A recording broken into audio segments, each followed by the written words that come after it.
Here's why I recommend a scant 1/4 inch when sewing onto quilt blocks.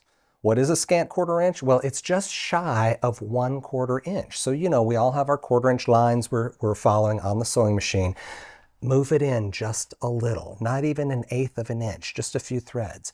Here's the difference and why it makes a difference. This piece of a quilt block here, I have sewn at exactly a 1/4 inch on every one of these seams. Now, if you look closely, the points actually don't even match up. And why is that? Because the more we sew, the more seams we create in our quilt block, the bulkier the material gets. So it just makes sense that when we try to open something with thicker bulk, we're losing a tiny little bit of space every time. Now, I've done the same part of a quilt block using a scant 1/4 of an inch. So I just want to line these two up next to each other. Here's the actual 1/4 of an inch. Here's the scant 1/4 of an inch. Now look at the difference.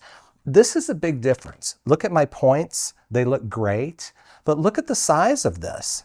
I have, on this original 1/4, I've lost 3/8 of an inch on the width. This one did not. And when it comes top to bottom, I've lost 1/8 of an inch if I put those side by side. And so I'm telling you, if you're doing something with bulky seams, use the scant 1/4 inch. If it's just two pieces of material and there's no bulk, go with the 1/4. But I highly recommend the scant 1/4 of an inch, and most importantly is to be consistent. Whatever you do with this, you need to do with the rest of your quilt. I hope you give that a try, and happy sewing.